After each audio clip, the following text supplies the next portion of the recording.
اردوغان نردسه، همه مردم ترکیه نردسه. ایران کجا هستین؟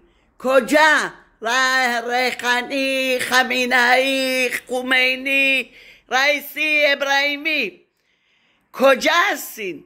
اگر یک آدم تو قرآنتون نشون بده که نوشته که 1500 تا بچه را تیکه تیکه بکنن، آتیش بزنن روز شبت، روز موعد تورمون، اگر آدم هستید یا شما از خنزیر خیک بدترید یا آدم هستید، محمدتون میگه تو قرآنتون اینقدر بچه را آتیش بزنن، 40 تا بچه را، زن حامله را دلشون تیکه تیکه کردن و بچه را سوزوندن تو دل مادر.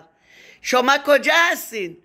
محمد تو مکه بلند شب بیاد بزنه تو سر نصرالله، تو سر خالد مشعل، اسماعیل هنیه، یحیی سیلوان، محمد دف، محمد برکه، ایشالله یه زلزله تو عزا بیفته، ایشالله یه تسونامی بگیرین، یه زلزله تو ایران بگیره، مردم خوبه بمونن. شما بعد که قرآن میخونید، ایمان میخونید، چقدر بدید، چقدر قلب بدون سنگه، چقدر قلب بدون سیاست. چرا اینطوری میکنین بابا؟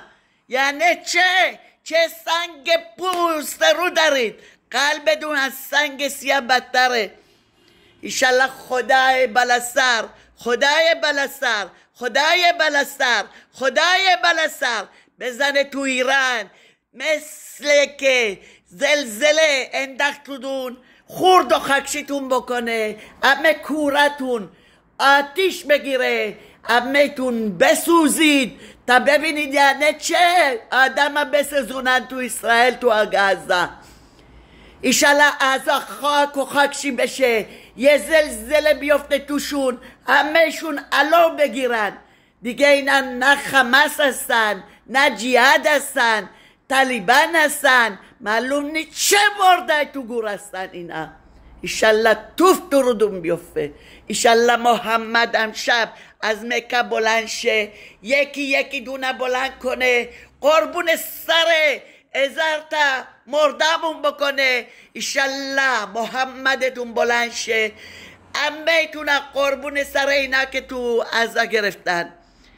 عزا خاک و خاکشی بشه، ایران خاک و خاکشی بشه، لبنان خاک و خاکشی بشه دیگه. عشقی بد نی. چرا تو قرآنتون ننوشته اینطوری آدم بکشن؟ ایشالله سر رو تنتون نمونه، ایشالله یه سرطان بیفته تو تخمتون که علو بگیرید تا ببینید یعنی چه تخم بچه را بسوزونید. ایشالله خدا ببرتون.